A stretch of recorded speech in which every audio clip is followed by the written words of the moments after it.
উল্টো রথে ধর্ম বিশ্বাসের জোয়ার। মেলা করে ঐতিহ্যবাহী রথযাত্রা সম্পন্ন। ফেরা রথকে ঘিরে ধর্মপ্রাণ ভক্ত সাধারণের অনাবিল আনন্দে মাতলেন। ঐতিহ্য ও ভক্তিভাবের অনন্য সম্মিলনে সম্পন্ন হলো মেলাঘরের বিখ্যাত উল্টো রথ উৎসব। নিয়মে আংশিক ব্যতিক্রম ঘটলেও ভক্তদের উৎসাহে এতটুকু ভাটা পড়েনি। সাধারণত শনিবার অন্যান্য ক্ষেত্রে ফেরা রথ, কিন্তু এবার শুক্রবারে ফেরা রথের চাকা গড়ালো মেলাঘরের রাজপথে। রাজ্যের অন্যতম প্রাচীন ও বৃহত্তম রথযাত্রা হিসেবে খ্যাত এই উৎসব এবারও উপচে পড়া ভিড়ে প্রমাণ করলো তার জনপ্রিয়তা ও ধর্মীয় গুরুত্ব।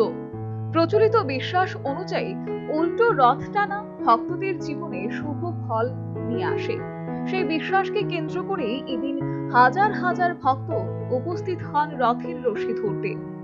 নারী পুরুষ নির্বিশেষে ছোট থেকে বড় সবাই মেতে ওঠেন ধর্মীয় আবেগে। মেলার চৌহদ্দি জুড়ে ছড়িয়ে পড়ে ধর্মীয় সুর, ঢাকঢোলের তালে মুখরিত হয় চারপাশ। উৎসবে উপস্থিত ছিলেন সদ্য রাজ্যের মন্ত্রিসভার অন্তর্ভুক্ত নলছড়ের বিধায়ক কিশোর বর্মন। তিনি রথযাত্রার সার্বিক সুরক্ষা ও সুষ্ঠু পরিচালনার জন্য সংশ্লিষ্ট সকলকে ধন্যবাদ জানান। একই সঙ্গে তিনি জানান, মেলাঘরের রথ আমাদের রাজ্যের গর্ব।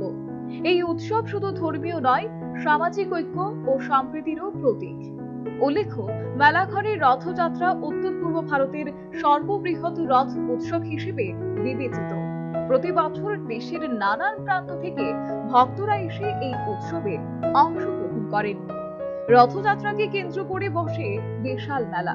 স্থানীয় কুটির শিল্প ও হস্তশিল্পের পসরা, খাদ্যদ্রব্যের স্টল এবং নানান সাংস্কৃতিক অনুষ্ঠানেরও আয়োজন থাকে। এবছরের রথযাত্রা ছিল শান্তিপূর্ণ ও সুসজ্জিত। প্রশাসনের তরফে পর্যাপ্ত নিরাপত্তার ব্যবস্থা নেওয়া হয়েছিল।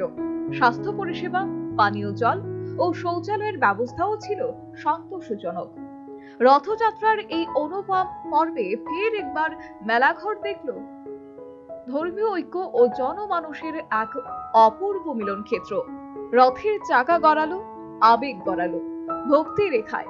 এই উৎসব শুধু রথই নয়, এটি এক আবেগ যা যুগ যুগ ধরে রাখছে মেলাঘরের আধ্যাত্মিক ঐতিহ্য। Bureau report, news vanguard.